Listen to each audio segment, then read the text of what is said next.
The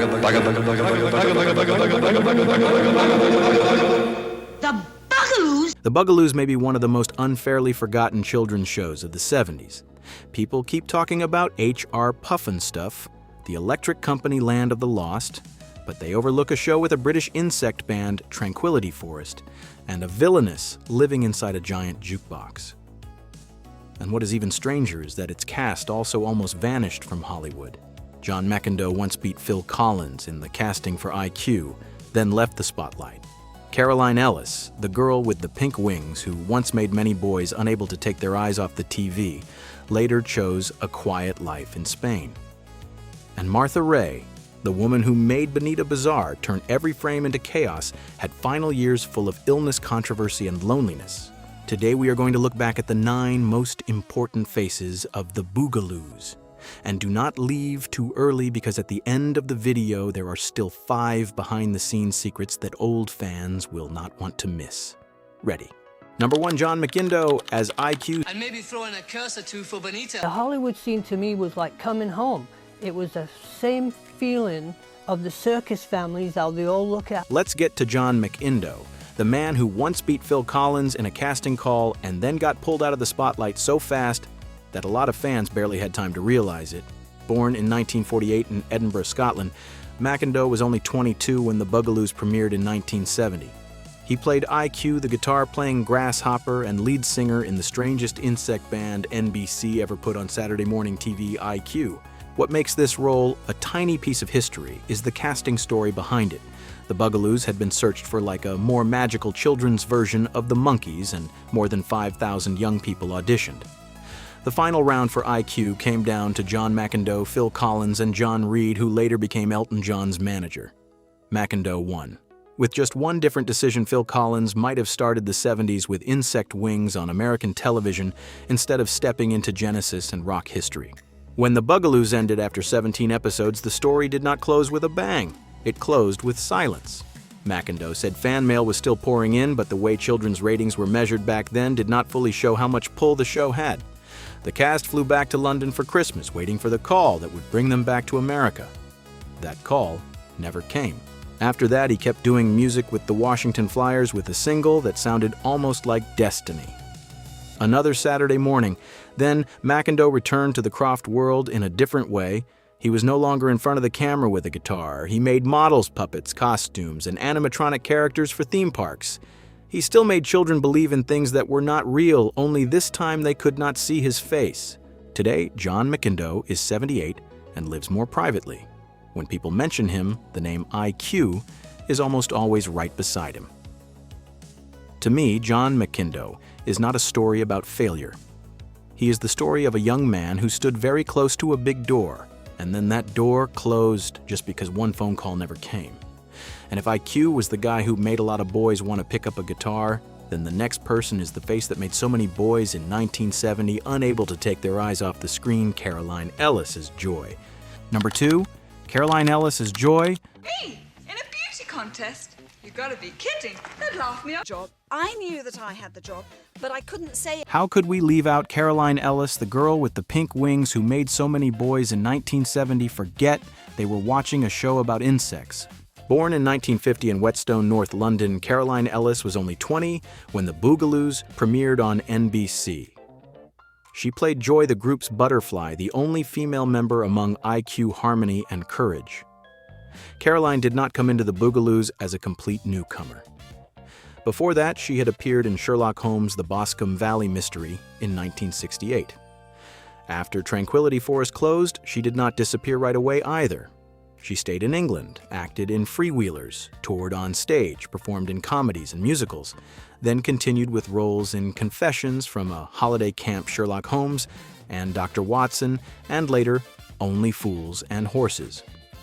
For American viewers, Joy may be the last image of her they still remember clearly, but in real life, Caroline kept working for many more years. The sad part is that she did not return to America after the Bugaloos. In a letter to fans, Caroline once said she sadly did not go back to America and gradually lost touch with Sid and Marty Krofft. That is a small detail, but a very real one. A young woman had been in an NBC show, had stood very close to the Hollywood dream, and then life pulled her in another direction. she married a man named Mike, who was not in show business, had a daughter named Sasha, and stopped acting when Sasha was born. That marriage later did not last. Caroline stayed in Spain, raised her daughter, worked in real estate, and lived a much quieter life than the winged girl audiences once saw on TV. And very few people may know that she did not keep Joy's costume, and she no longer has any souvenirs from the show. Think about that. The audience has kept her in their memory for more than half a century, but the actress who played the role does not have many physical things to hold from that time. Even so, Caroline never turned her back on the fans. She sent letters, greetings, and audio messages to the Bugaloos community, once said her favorite song was Senses of Our World, and many years later still appeared by video to meet the people who still remembered Joy. This year, Caroline Ellis is 76. She has left acting and lives more privately, but Joy has never left the memory of Croft fans. Number 3, Wayne Laryea as Harmony's... Look, suppose Bonita just happened to meet a gypsy lady who looked into the crystal... Now let's look at Harmony, the yellow bee of the Bugaloos, and remember that in 1970, just having a black actor in the main group of an American children's show was no small thing. Wayne Laryea was born in 1952 in London. When the Bugaloos premiered, he was only 18. In the group, he played Harmony, the keyboard, playing Bumblebee, one of the 4 main members beside IQ, Joy, and Courage. Harmony was not the loudest character, and he was not the one who took over every scene. But his name said a lot about his role, the one who kept the peace, the one who softened the group, the one who stood there, as if a young multiracial band flying around the forest was completely normal. And that normal feeling is exactly what matters. In 1970, American television was still struggling with multiracial images on children's screens. Around that same time, even Sesame Street faced backlash in Mississippi because black and white children appeared together. So when Wayne Laryea stood in the main lineup of the Bugaloos, playing music, smiling, singing, wearing yellow bee wings, the show did not need to lecture anyone. It simply let him belong to the group. Sometimes on television, that alone is a statement. After the Bugaloos, Wayne did not follow the Hollywood path. He returned to British television and was remembered more there for playing Johnny in Inigo Pipkin and Pipkins. This was not just a light little children's role. When George Woodbridge, who played Mr. Pipkin, died, the show had to change direction, and Johnny became a more important anchor in that world. Wayne went from a Croft fantasy forest to a British children's show that had to learn how to go on after a real loss. Then in 1978, he appeared in Empire Road, a series that mattered a lot to British television because it focused on the lives of black and immigrant communities in Birmingham. To American viewers, Wayne may still be Harmony, but if you look at the bigger picture, he went through a meaningful journey from an American children's show to British children's television and then to a drama tied to the history of black British representation on screen. Wayne's private life is pretty quiet. There are no noisy stories to drag out and cheaply sell off the memory. In 1999, when the Bugaloos fan site got in touch with him, he was so busy that he only had a short conversation and sent greetings to fans. One memory he shared is really worth remembering. The 4 actors once walked out of a hotel in San Francisco with wings on their backs right when there was a protest and police outside. The tense mood suddenly broke when both sides saw 4 kids with wings walking by. Only the 70s could give you a scene like that. This year, Wayne Laryea is 74 and lives farther away from the public spotlight. To me, calling him only the bee who played keyboard would be such a waste. Harmony made children smile, while Wayne in real life moved through a part of television history that many American viewers never knew. And after that keeper of Harmony, we come to the member with the bravest name in the group, even though his story after the show is full of regret, John Philpot as Courage. Number 4. John Philpot as Courage. Dear friends, thanks for protecting me when I was just a young kid. But now that I'm a man, you're gonna have to... Do not let the name Courage fool you. The man with the bravest name in the Bugaloos is the one who spoke most clearly about the regret that the group never got to enjoy the success they had created. John Philpot was born in 1949 in Deal, Kent, England. When the Bugaloos premiered in 1970, he was 21. His full name was John Arthur Philpot, but in the group, people called him Little John to tell him apart from John McIndoe, meaning Big John. On screen, he played Courage the Ladybug, who played drums and sang backup in the band. It was a strong-sounding name, but Courage had this clumsy, funny quality and was easy to pull into trouble. And that is why the character had charm. Philpot's starting point was not glamorous at all. Before Sid and Marty Krofft chose him, he was not some hot London face. He had worked pressing pants and Kent-acted locally loved pop music, and the audition trip for the Bugaloos was his first time going to London, hearing that you realize Hollywood does not always open with a red carpet. Sometimes it opens with a train ride, an audition, and a young man who has no idea he is about to step into the memory of an entire generation. After the Bugaloos, Philpot did not become a Hollywood star. He took the harder road pantomime musical stage work cabaret performances in South Africa, and then about 15 years with the show band Life and Soul. He called it bread and butter work, something he did to live to pay the bills, to keep holding on to the business. What he regretted most was that the group worked 12-hour days, filmed the show, recorded music, toured, then went home and never really returned to America. They missed the part where they got to enjoy the success they themselves had made. But Philpot did not quit. He wrote music at home, had a small studio, played keyboard and guitar, stayed in touch with fans, and sent letters, photos, and thank you messages. He has a wife named Denise and a son named Jonathan. One time after writing to fans, he said he had to go play soccer with his son. I like that detail. It pulls Courage out of the costume and puts him back where a real man belongs, working, raising a family, holding on to memories, and then still going out to the field with his kid. This year, John Philpot is 77 and lives more quietly. To me, he made the name Courage mean more after the show ended. Not because he became a huge star, but because he kept working, kept performing, kept living even after the Hollywood door closed far too soon. And after those 4 young Bugaloos, we move on to the woman who turned the whole show into true chaos. Number 5, Martha Raye as Benita Bizarre. Don't get cute with me, you sensitive dropouts. You think you're gonna keep the fountain of youth all to yourself? Martha Raye was born in 1916 in Butte, Montana, with the birth name Margaret Reed. When the Bugaloos premiered in 1970, she was 54. That means while the 4 main actors were still very young, Raye brought a whole lifetime of stage experience onto the set. She did not need the Bugaloos to become famous. She already had radio Broadway movies, television vaudeville, and had worked with names like Charlie Chaplin, Bob Hope, Bing Crosby, Al Jolson, and Jimmy Durante. The Bugaloos did not create Martha Raye. Martha Raye walked into it like an old Hollywood storm. In the show, she played Benita Bizarre, the main villain, a talentless diva who lived inside a giant jukebox and constantly lost her mind because the Bugaloos sang better than she did. Children watching saw her as loud, funny, and over the top. Adults looking back can see a seasoned comic using every eye roll, every yell, every hand movement to swallow the whole frame. Before that, she had played Boss Witch in Sid and Marty Krofft's 1970 movie Puffin' Stuff, and then she was brought into this world as Benita Bizarre. After the Bugaloos, Raye kept working. She went on stage with No No Nanette, appeared in Polydent commercials, guest starred on television, and showed up in programs like Macmillan and Wife and Alice. But the later her life got, the heavier her story became. Martha Raye married 7 times. Her final marriage to Mark Harris was deeply controversial because he was more than 30 years younger than she was. They married after knowing each other for a very short time, and after she died, most of her estate was left to him, instead of her only daughter, Melody. Raye's final years were hard to look at. She suffered several strokes, had to use a wheelchair, had heart disease, showed signs of Alzheimer's, and then had both legs amputated. She also sued Bette Midler and people connected to the movie for The Boys, claiming the film had been inspired by her life without permission, but the lawsuit was not successful. Between illness lawsuits, a controversial marriage, and family conflict, the woman who once made all of America laugh slowly became surrounded by sad stories.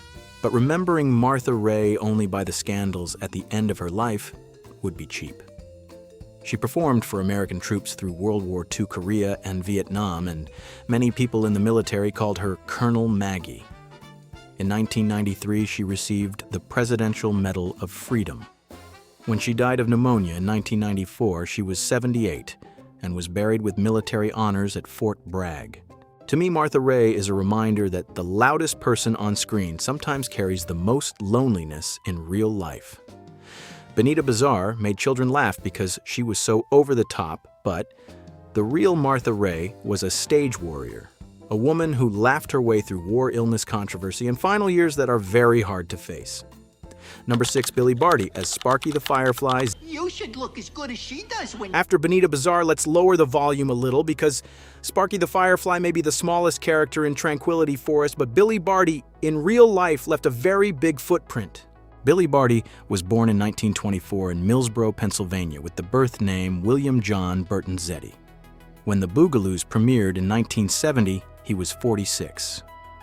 In the show, Barty performed Sparky the Firefly, the tiny firefly friend of the Bugaloos. One thing should be made clear so there is no confusion. Billy Barty gave Sparky his physical form, while Sparky's voice is usually credited to Walker Edmiston. That means most of what children saw with their eyes, the way Sparky moved, reacted, panicked, looked pitiful and lovable, that was Billy Barty. And Barty was not some unknown supporting actor shoved into a firefly costume. He had been working since he was only 3, appearing in movies from 1927, acting in the Mickey Maguire series with Mickey Rooney, then moving through vaudeville, radio, television, nightclubs, and film. He appeared in movies like Footlight Parade Gold Diggers of 1933 and later showed up in Foul Play, Under the Rainbow Willow, The Golden Girls Frasier, and many other shows. The Bugaloos was only a small slice of his career, but for Croft fans, Sparky is still a hard face to forget. What is impressive is that Barty did all of that in a Hollywood that often did not know how to see people with short stature except as jokes or strange roles. He was about 3 feet 9 inches tall, had cartilage hair syndrome hypoplasia, and understood very clearly what it felt like to be boxed in by the entertainment world. But instead of letting Hollywood define him, Barty used that fame to open doors for others. In 1957, he founded Little People of America.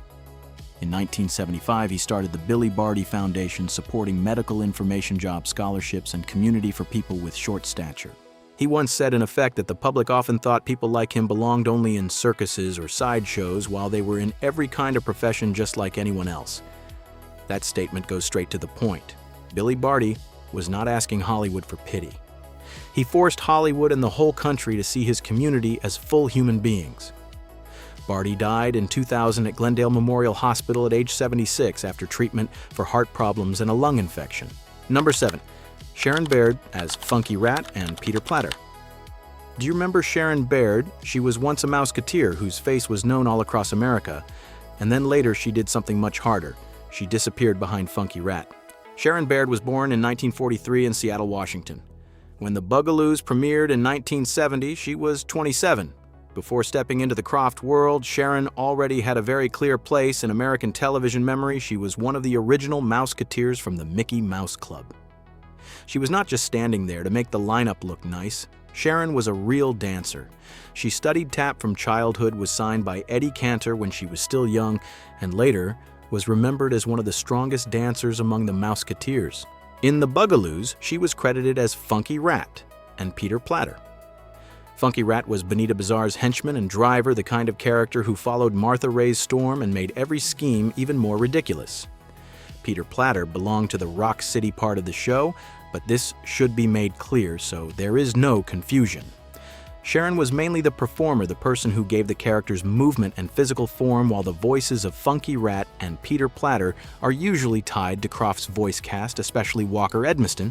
The great thing about Sharon is that she was not acting with her face the way she had in her Disney days. In these roles, she acted with body rhythm comic timing, the way she walked, the way she turned her head, the way she turned a costume into a character with life. That is very hard work.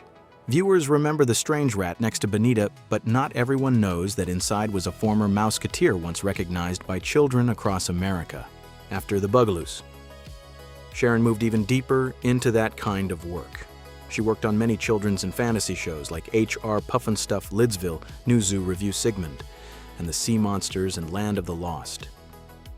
She also served as the live-action model for Frodo in Ralph Bakshi's 1978 version of The Lord of the Rings. By 1986, she played the title character in Rat Boy under heavy makeup and was credited as S.L. Baird. A lead role, but still the kind of role where the performer almost disappears from her own face. Sharon's private life has no major confirmed scandal. She was once married to singer Dalton Lee Thomas, and the marriage ended in divorce. But the more important story is her career. From a recognizable Disney face, she became someone audiences often saw without knowing who they were seeing. That is the strange price of being a good performer. The better the work, the more alive the character becomes and the more the real person slips into the shadows. This year, Sharon Baird is 83. She lives more privately, but she is still mentioned in Mouseketeer reunions and nostalgic conversations about old television. Number 8. Joy Campbell Mackenzie as Woofer. In the Bugaloos, Joy was the person inside Woofer the living speaker who always followed Benita Bizarre like a clumsy and funny henchman. If Bonita was the loud boss inside the giant jukebox, then Woofer and Tweeter were the two strange shadows that made that hideout less scary for children. They did not need to have the same depth as IQ or Joy. They just had to show up at the right time, fumble at the right rhythm, and make every Bonita scheme look more like a silly act than a real threat. That is the kind of work young viewers back then rarely thought about. We saw Woofer laughed at the walking speaker and then moved on to the next scene. 50 years later, when we sit down and look back, we start to ask who was the person inside that costume. With Woofer, the answer is not as simple as it is with the bigger faces on this list. Like many other Croft characters, Woofer was a creation made from many hands. Joy gave the character the body, the posture, the timing of the reactions, while the voice is usually tied to Walker Edmiston. That is exactly why her work was so easy to swallow up. If she did it well, viewers believed in Woofer. But the more they believed in Woofer, the less they saw Joy Campbell Mackenzie. The story told about Joy also did not begin on a Hollywood red carpet. It began with a casting notice for performers for costume characters when she was still a senior in Northern California through the Little People of America community. After that, she stepped into the Croft world where characters in HR, Pufnstuf, the Bugaloos, and Lidsville needed people skilled enough to turn heavy suits into living creatures. There was no loud scandal attached to Joy's name. What followed her was something quieter: disappearance. Viewers remember Woofer, remember the two speakers standing beside Bonita, remember the strange colors of the villain's side, but the woman inside the costume remains only in a few lines of information, a few fan pages, and a few reunions that brought her name back. Number 9. Van Snowden as Tweeter. And to close out the cast, let's get to Van Snowden, the man who almost never needed to show his face to make an entire childhood world move.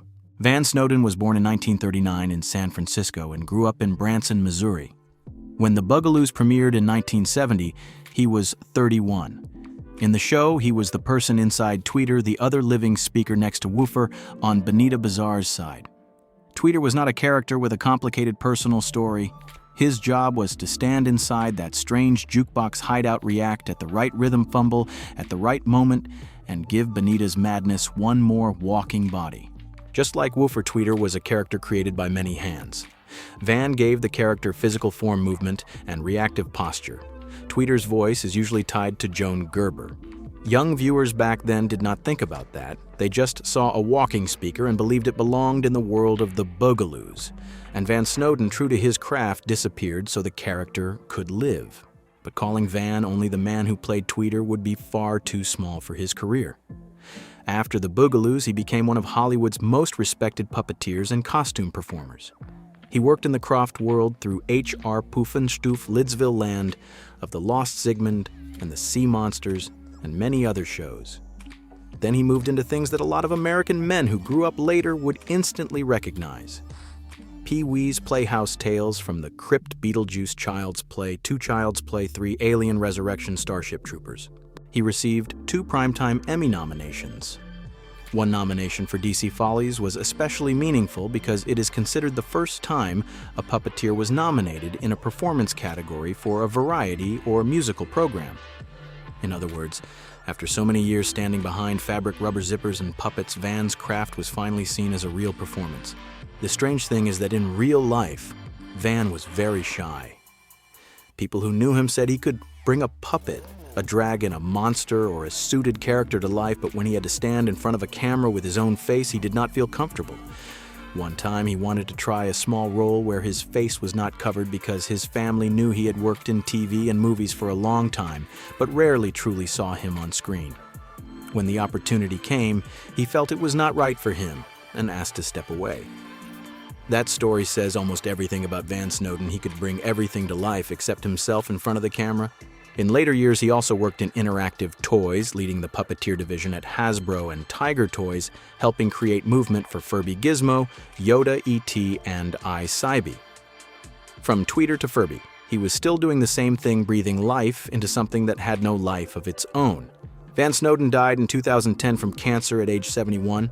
To me, he is the right ending for this list because the Bugaloos was not made only by the faces on the poster.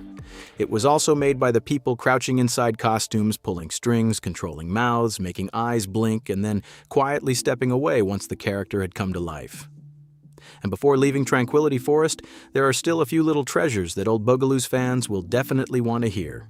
And before leaving Tranquility Forest, there are still a few little treasures that old Bugaloos fans will definitely want to hear. Not sad stories anymore. This time, it is strange behind-the-scenes stuff, very 1970, very Croft, and some of it makes you hear it and say only back then could something like that happen. First of all, Phil Collins came very close to playing IQ. Yes, that Phil Collins. Before stepping into Genesis and becoming one of the most familiar voices in 70s and 80s rock, he was once in the final group being considered for the guitar-playing grasshopper role in the Bugaloos. John Reid, who later became Elton John's manager, was also in that group. But in the end, IQ went to John McIndoe. With just one different decision, rock history might have had a very strange opening chapter Phil Collins in Bugaloos Wings on NBC Saturday morning. Then there is Martha Raye. Benita Bizarre was not the first time she stepped into the world of Sid and Marty Krofft. Before that, she had played Boss Witch in the movie Puffin' Stuff in 1970. In other words, before living inside a giant jukebox and yelling at two walking speakers, she had already been a witch in a world just as strange. Some behind-the-scenes stories even say Sid Krofft loved working with her, although Marty worried that Raye's very strong personality might make the set hard to control. The name Benita Bizarre also has a very old show business kind of story. One long-running piece of trivia says Sid Krofft and Martha Raye used to go to the Jukebox, a drag club in Miami, where there was a performer with the stage name Benita Bizarre. And to bring Raye into the series, Krofft is said to have named her character Benita Bizarre. The funny thing is that Martha Raye herself was also said to be not very excited at first about joining a strange children's show like this. A veteran star looking at a story about an insect band, a magic forest, and a giant jukebox probably had to ask herself, what exactly am I walking into? But Sid Krofft convinced her, and without Benita Bizarre, the Bugaloos would definitely have lost half of its madness. And finally, the Bugaloos did not just pretend to be a band, they really had an album on Capitol Records, had the single For a Friend, and had the senses of our world. But in real life, this insect band did not become the Second Monkeys. For a Friend only lightly touched Billboard bubbling under, and then that pop dream went quiet. I have to admit, while making this video, I went looking to see whether anyone out there still talks about the Bugaloos. Reddit, YouTube, those old dusty corners of internet comments. And I found someone saying it had been more than 50 years since they last watched the show, and yet one night, the theme song suddenly started playing in their head as if it had never left. I understand that feeling. The Bugaloos was not a perfect show. It only had 17 episodes. The Capitol Records album did not turn the group into a pop phenomenon, and time pulled each cast member in a different direction. But somehow, this show still got stuck in memory. Maybe it did not win through ratings. It won through that Saturday morning feeling that many of us can never get back again. What about you? Who do you remember most? Joy, IQ, Harmony, Courage, Benita Bizarre, or Sparky? Did the theme song just start playing in your head? If there is a movie, TV show, or even an old band you want us to dig up again, leave its name in the comments. And subscribe to Weird Movie Secrets because we still have a lot of dusty boxes left to open. But there is something interesting about the shows that live the longest in our memories. The more familiar they feel, the easier it is to think we already know everything about them. But behind it, there is an entire layer of backstage stories that many viewers have never heard. So today, we are heading back to Hazard County and uncovering the most fascinating secrets behind the Dukes of Hazzard. And trust me, a few of them may make you see this series in a completely different way.